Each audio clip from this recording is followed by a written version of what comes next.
नमस्कार। विश्व समाधान मंच प्यारा उत्तराखंड में आप सबका स्वागत है। आज आप सबका ध्यान आकृष्ट करते हैं 2024 में होने वाली लोकसभा के आम चुनाव के लिए। भले ही चुनाव आयोग ने अभी रणभेरी नहीं बजाई है, परंतु एक नियत समय में 2024 की प्रारंभिक महीनों में ही ये चुनाव होंगे। इसके लिए दोनों सत्ता पक्ष और विपक्ष दोनों ने अपनी कमर कस ली है। कल ही जहाँ सत्ता पक्ष भारतीय जनता पार्टी के नेतृत्व वाली मोदी सरकार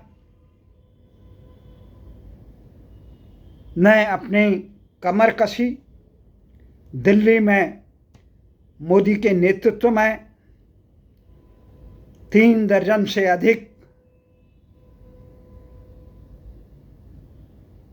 दलों का एक राष्ट्रीय जनतांत्रिक गठबंधन बना, जिसे प्रायः एनडीए के नाम से जाना जाता है। दूसरी तरफ बेंगलुरु में कर्नाटक, जहां कांग्रेस का शासन है, वहां पर विपक्षी दलों का एक गठबंधन बना। 2 दर्जन से अधिक विपक्षी दल के नेता वहां शामिल हुए। मुख्य रूप से कांग्रेस, तृणमूल कांग्रेस, नीतीश कुमार, शरद पवार,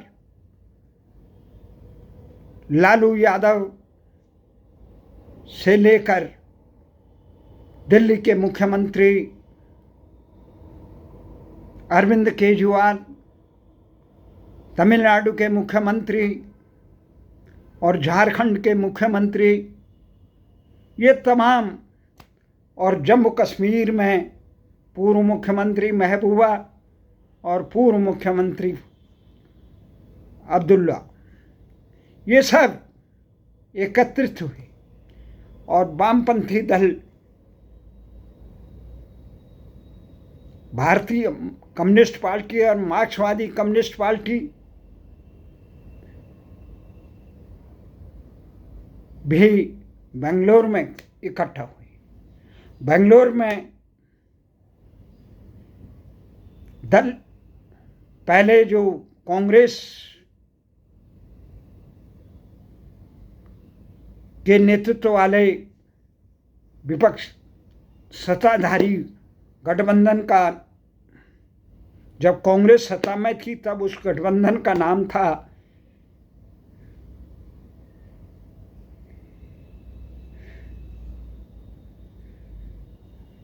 जैसे भारतीय जनता पार्टी का नाम राजग था, तो कांग्रेस का नाम दूसरे नाम से जानी जाती थी। परंतु इस समय ममता से लेकर अखिलेश यादव से लेकर और मुख्यमंत्री बिहार नीतीश कुमार सब ये सपना देख रहे हैं कि कांग्रेस को ये त्याग करना चाहिए, नया नेतृत्व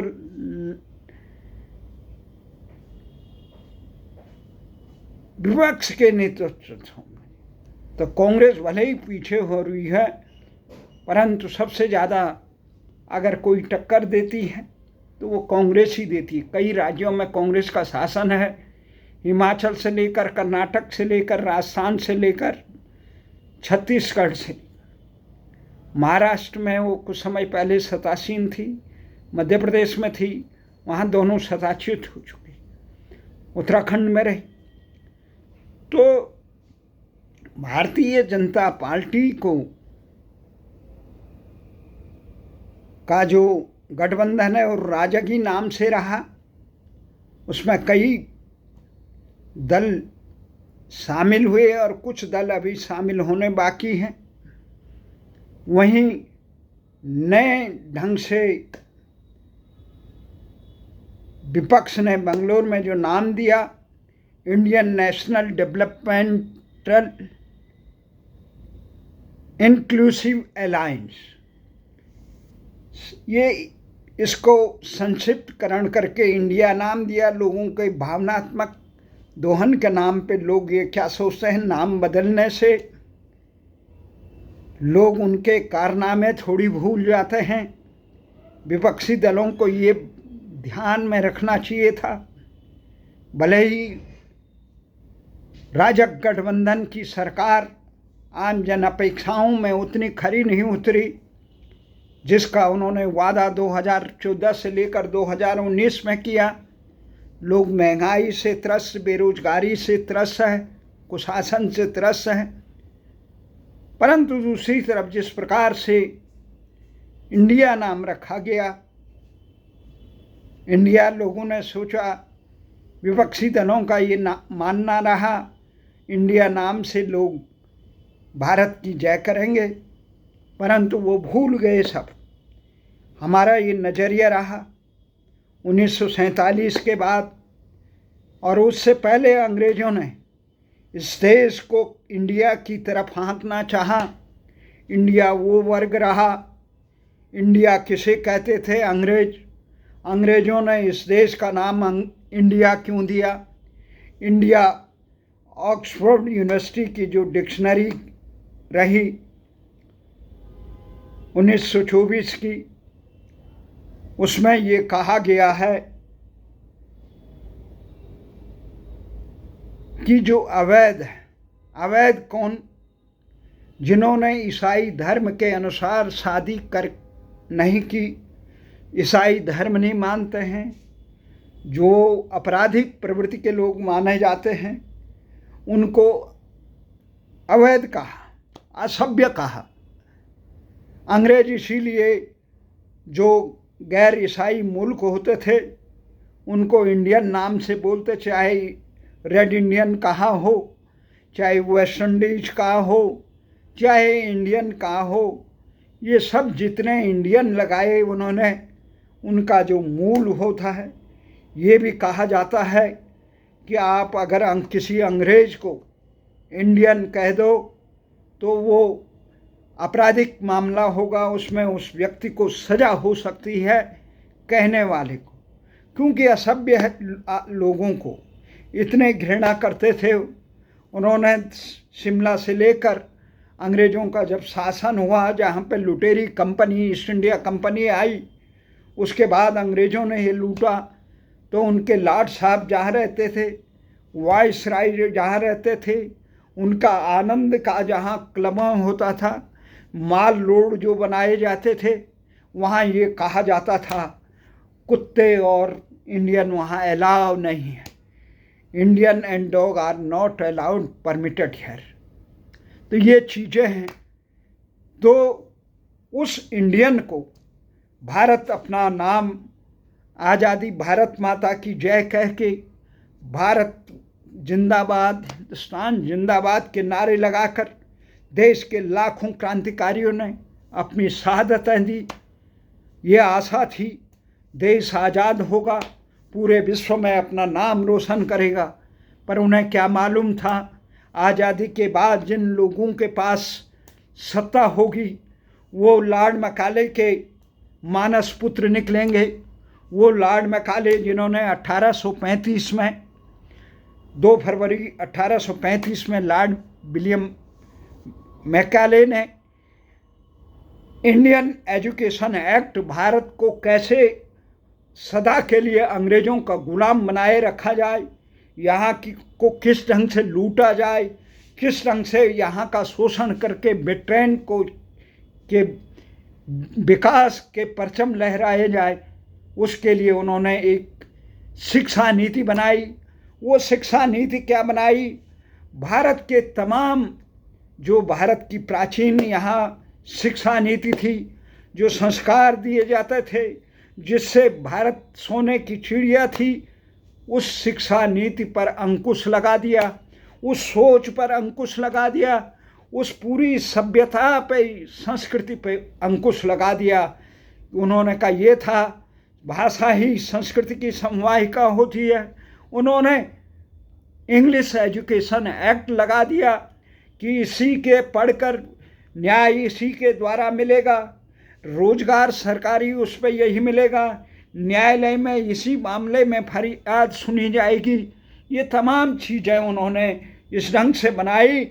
उनका ये आशा थी लॉर्ड मैकाले के, इस शिक्षा को पाने के बाद इस देश का एक जो वर्ग होगा वो भले ही शरीर से अंग्रेज न हो, भारतीयों जैसा लगे, परंतु सोचने का दायरा, उनके काम करने का दायरा पूरा अंग्रेज़ों जैसा होगा। वो अंग्रेज़ों की मंशा के अनुसार इस देश को भारतीय संस्कृति से दूरी बनाएंगे, भारत के तमाम इतिहास से दूरी बनाएंगे, और जिस प्रकार की शिक्षा व्यवस्था हम देना चाहते हैं, जिस प्रकार का इनको हम दिशा देंगे, उसी के अनुरूप ये जीवन को, इस व्यवस्था को संचालित करेंगे। ये भारत के प्रति समर्पित न होके उनकी लूट खसोट की प्रतीक इंडिया के प्रति समर्पित रहेंगे।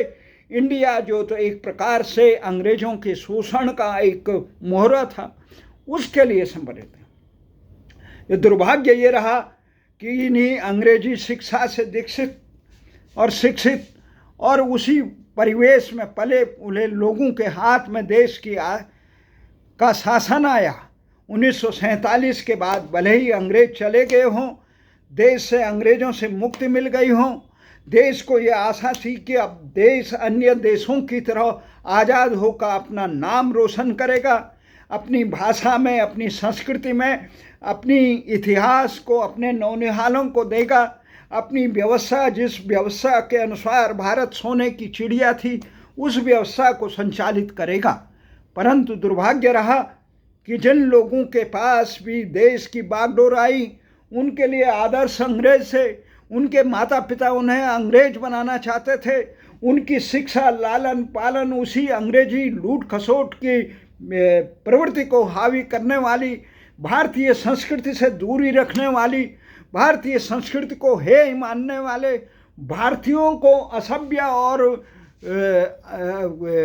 अपराधी मानने वाले, अवैध मानने वाले मानसिकता का जो पर्याय था, शिक्षा नीति में घुसा हुआ था लॉर्ड मैकाले की, उस शिक्षा का विष आज तक हम ढो रहे हैं। 75 साल हो गए, देश की सरकारें आती हैं जाती हैं, परंतु वो अगर काम कर रही हैं किसी में, तो वो इंडिया के लिए काम कर रही है।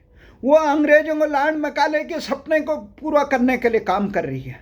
वो काम कर रही है लॉर्ड मैकाले के सपने को पूरा करने के लिए, भारत को कमज़ोर करने के लिए। स्थिति ये हो गई, चाहे सरकारें कांग्रेस की रही हो, अन्य दलों की रही है, आज ये है कि राष्ट्र की में आज आम आदमी से शिक्षा, चिकित्सा, रोजगार और न्याय दूर हो चुका। भारतीय भाषाओं में शिक्षा, रोजगार और न्याय नहीं, ना के बराबर है। अंग्रेजी की गुलामी आज भी हम ढो रहे हैं। हमारे चाहे सर्वोच्च परीक्षा हो भारतीय प्रशासनिक सेवा की, यह परीक्षा हो कुत्ता डॉग स्क्वाड की, उन सब में कुत्ता पालक दल, कुत्ता रक्षक दल या घोड़ा रक्षक, उनके भी परीक्षाओं में अंग्रेजी की अनिवार्यता। तो आज गरीब माँ बाप का बच्चा अपने बच्चों को अंग्रेजी अवैध संतानों के लिए रखा गया, कॉन्वेंट एजुकेशन स्कूलों में पढ़ाने के लिए, जो अंग्रेजों में वहाँ इंग्लैंड में स्थापना हुई थी कॉन्वेंट एजुकेशन की, उसमें पढ़ाने के लिए विवश है। आज अंग्रेजी शिक्षा देश के लिए, जबकि भारतीय भाषा आज़ादी के बाद संसार में फ्रांस से लेकर, रूस से लेकर, चीन से लेकर, जर्मनी से लेकर, इंडोनेशिया, टर्की से लेकर सारे देशों में अपनी भाषाओं में शिक्षा, रोजगार, न्याय और शासन संचालित होता। परंतु भारत ऐसा देश है जो आज़ादी के बाद भी उन्हीं अंग्रेजों की भाषा ढो रहा है। अपनी भाषाओं को 2 दर्जन से ज़्यादा भारतीय संविधान द्वारा मान्यता प्राप्त 8वीं अनुसूची में दर्ज भारतीय भाषाओं को दरकिनारे करके अंग्रेजी की बैसाखियों को पकड़कर भारतीय संस्कृति को, भारत को कमज़ोर कर रही है। इसी के कारण आज आम भारतीय किसान, मजदूर उपेक्षित है। आम जनता उनको जातिवाद के वर्ग में बैठा दिया, किसी को अगड़ी, किसी को पिछड़ी, किसी को आदिवासी, किसी को दलित, किसी को किसी प्रकार की जातियों में विभाजन। जो गरीबी है, जो अभावों में जी रहे हैं, उनकी तरफ न देखकर जाति का भेद इस प्रकार से लगा दिया है कि देश के आम पीड़ितों के प्रति, उपेक्षितों के प्रति, वंचितों के प्रति नजरिया नहीं जा रहा है। जिसको जो अवसर मिल गया वो कुंडली मार के पीड़ितों को नहीं देना चाहता, उपेक्षितों को नहीं देना। तो ये स्थिति देश की हो गई। तो आज ये तमाम दल आए, तो ये दलों का आज ये कह रहे हैं, विपक्ष वालों ने कहा कि अगर मोदी सरकार भारतीय, वो कह रहे हैं कि सारे तंत्र को नुकसान पर। तंत्र क्या है जब दोनों ही इंडिया के लिए कर रहे हैं। वाजपेयी जी भी आए, भारतीय भाषाओं के पुरोधा थे, परंतु वो सत्ता में इस नौकरशाही के हाथों, ये मैकाले के मानस पुत्रों के चौकस में फंसकर, वो भी India rising now, shining now, उसी प्रकार के अन्य दल भी हैं। मोदी जी संयुक्त राष्ट्र से लेकर अमेरिका में भारतीय भाषाओं में भाषा, परंतु पूरा तंत्र जिस प्रकार से यहाँ पे हमने देखा, योजना भवन को संक्षिप्तकरण करके उसको नीति आयोग बना दिया। वैसे ही विपक्षी दलों ने अपने सारे सप्रंग, जो उनका पहले था,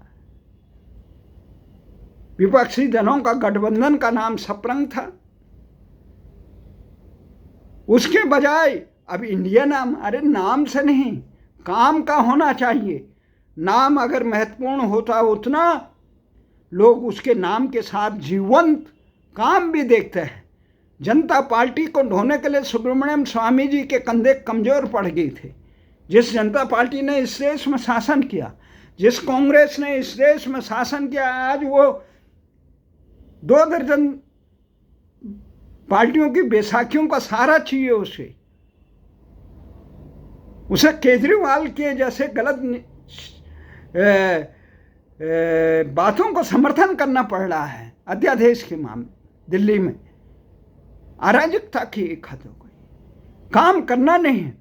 जब तक नेताओं की कथनी और करनी में अंतर रहेगा, वो आम गरीब के लिए, परिवार के लिए वो जातिवाद का जहर अगर देश में अपने संकीर्ण निहित स्वार्थ के लिए अंध तुष्टिकरण करेंगे, देश का भला नहीं होगा। देश की जनता जागरूक है, हाँ बेहाल जरूर है। महंगाई और कुशासन से रोजगार के अवसरों में जो कमी है और उपेक्षित वंचित लोगों को ध्यान देना चाहिए। न्यायालयों में अपराधियों के लिए, अपराधियों की कोई जाति नहीं देखनी चाहिए, संप्रदाय नहीं देखना चाहिए। जिसने भी अपराध किया उसे तुरंत सजा होनी चाहिए। परंतु सर्वोच्च न्यायालय में इस प्रकार का एक अजीब ढकोसला है कि भारतीय भाषाओं में नहीं, केवल अंग्रेजी भाषा में होगा। और जो अपराधियों को सजा मिल रही है जांच अदालतों में, उच्च अदालतों में, उनको माफ कर दे रहे। नजफगढ़ की दामनी से लेकर मुजफ्फरनगर कांड के अभियुक्तों को हमने देखा किस प्रकार से, और ये यहाँ के समाचार माध्यम राष्ट्रवाद के मुद्दों को हटाकर छद्म मुद्दों को लाते हैं, केवल अपने वर्ग के, अपने हितों के, अपने स्वार्थों के लिए उन मुद्दों को हवा बनाते हैं, उसी पे जनता का ध्यान भटकाते रहते हैं। तो हमारा ये मानना है, जिन लोगों ने भ्रष्टाचार में लिप्त परिवारवाद, बाद मेरा बेटा और मेरे बेटे के बाद उसका बेटा, और भ्रष्टाचार करोगे और फिर तुम्हारी जांच होगी तो वो कहोगे राष्ट्र पे खतरा है, लोकतंत्र खतरा है। लोकतंत्र कहाँ रहा है इस देश में? लोकतंत्र की बात करते हैं जब देश का नाम नहीं मिला 75 सालों से, और उसके हित के लिए कोई संघर्ष करने के लिए था, सब इंडिया नाम कर रहे हैं, जिसको अंग्रेजों ने किसने हे दिया, अंग्रेजों ने लूटा। उसके बाद भी कॉमनवेल्थ का मेंबर बने हुए, सदस्य बने हैं भारत। इससे बड़ी बेशर्मी की बात क्या हो सकती है? जिस पाकिस्तान ने हमें संसद से लेकर शहर गली गली में आतंक का साया बना रहा, उसके साथ क्रिकेट खेलने के लिए तैयार रहते हैं। अभी विश्व कप के नाम पे यहाँ पे अजीब तमाशा होगा। हमारे सैनिक सीमा पे देश की रक्षा के लिए वो करते हैं, और ये 2 टके के लिए यहाँ इस देश में आके पाकिस्तान की टीमों को इस देश में खेलने के लिए किस प्रकार का है? देश में, देश की राजधानी की स्थिति कैसी है? देश में सफाई अभियान न होने के कारण दिल्ली डूब गई। 78 के बाद सरकारों ने, जो 78 में वर्षा आई थी, उसके बाद सरकारों ने बहुत काम किया, यहाँ बड़े तटबंध बनाए, परंतु अब की सरकार सफाई के नाम पे ढकोसला, सफाई कर्मचारियों को समय पर वेतन नहीं, केवल अनुबंध पे अपनी तस्वीरें, काम से ज़्यादा विज्ञापनों पे करोड़ों अरबों रुपये लटका दिए। कौन करेगा इस? तो जब तक भारतीय देश के तमाम राजनीतिक दलों की दिशा भारत की तरफ नहीं देखेंगे, चाहे सत्ताधारी कोई भी रहे, विपक्ष भी मजबूत होना चाहिए, सत्ताधारी भी दिशावान होना चाहिए राष्ट्र के प्रति। और ये अग्निवीर जैसा राष्ट्र की सुरक्षा के साथ खिलवाड़ होने वाला कोई प्रयोग नहीं होना चाहिए। ये नौकरशाह देश को बर्बाद कर देंगे।